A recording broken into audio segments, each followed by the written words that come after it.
May bago na po mga kaibigan, ano po? Ito'y totoo na. Sapagkat niratipikahan na po ito ng Senado. Samantalang mga kaibigan ay si Cayetano bigla na namang nagpahayag sa kanyang FB Live ng kanyang pagbibitiw daw sa pwesto.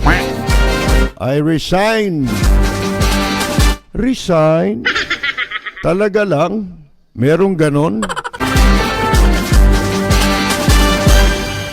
Ito pong si dati o sinipang Senate President Alan Peter Cayetano, mga kaibigan, nakalain ninyo. Muli na naman siyang nagpahayag na siya daw ay nag-resign sa kanyang pwesto. Ito po, very ironic. Mga kaibigan, bakit ho?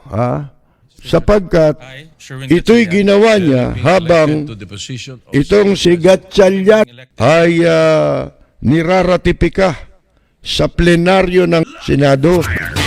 13 senators present. The chair declares a quorum. Mr. President. Majority Leader. Thank you, Mr. President. Mr. President, I move that we proceed with the election of the Senate President of the Philippines. I so move. All those in favor of Senator Sherwin Gatchalian as Senate President of the Republic of the Philippines, say aye. Aye. All those against, say nay. The ayes have it. Senator Sherwin Gatchalian is declared Senate President of the Republic of the Philippines. Mga kaibigan, ang sabi lang nito si Cayetano, ay pantumigil eh. Sinipa ka na eh. Hindi ka nag-resign. May eleksyon eh.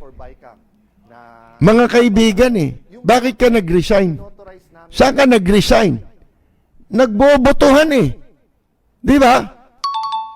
O, paano ka nag-resign? Anak ka ng... Anak ka ng pu. Anak ka ng pu. Anak ka ng pu. Ayan eh. Dapat ang pangalan na nito, Dieter Ocampo eh. Bitter Ocampo. Very bitter si Alan, mga kaibigan. Ba't di ka nalang pumunta ron? Sana pumunta ka ron, di ba? Tama na yan. Para walang gulo rito. Di sana hindi ka lumabas na tatse. Baka na. Tatsi ka na lang. Si Percy Lapid bumabanat. Lapid Fire. Sino ba gumawa ng problema? Yun ang tanong eh. Tatandaan nyo po, May 13, yung pong inatake ang Senado, yung pong sa NBI na sinasabi lang ngayon na halatang halata na ngayon ay part ng kanilang plano na sa aming binibintang. Katarantaduhan itong sinasabing ito ni Alan Peter Cayetano. Misleading yung mga statement mo may deceptive Mga kaibigan Kita ninyo, sinungaling di ba? Pinakikita niya, hindi niya deliberate o pinlano yung panggugulo sa Senado. Di ba? Hindi niya pinlano.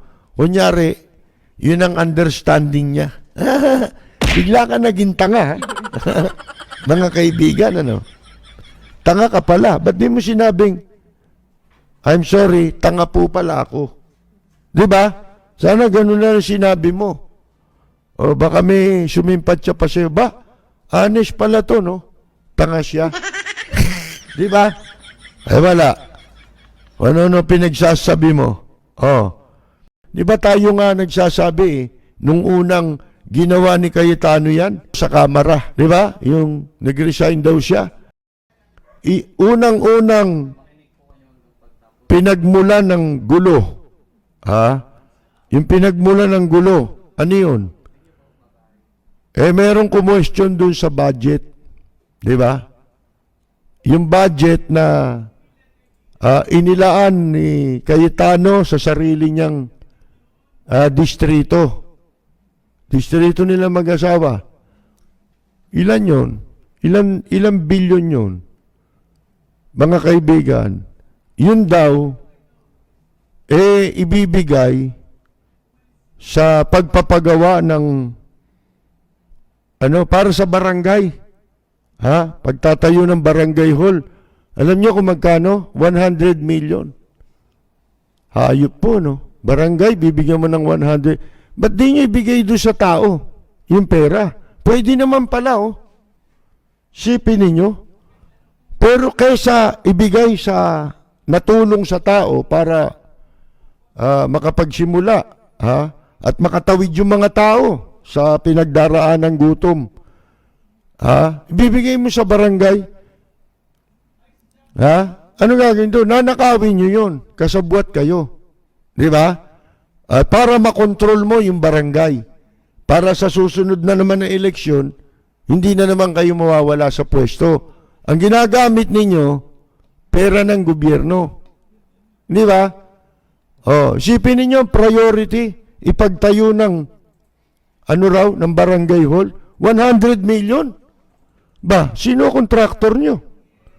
Sino arkitektong gagawa niyan? Mga kaibigan, ba, hayop ano?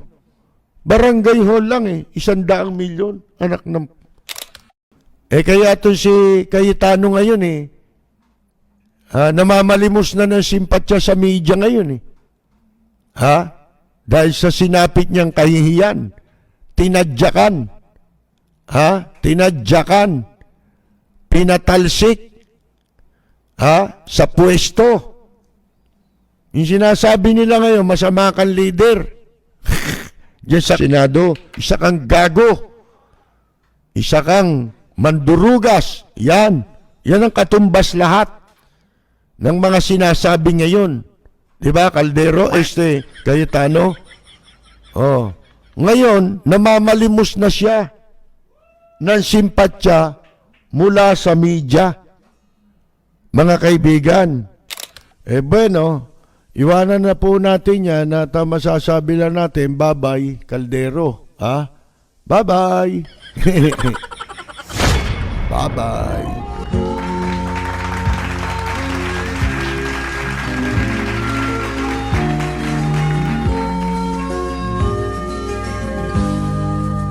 Bayan ko ay isa ang lahi, dito'y wala ang pagkukunwari. Hindi padadaig, sadyang kilala sa daigdig, may pagkakaisa sa bawat nais. Ang bayan ko'y punong-puno ng yaman, bakit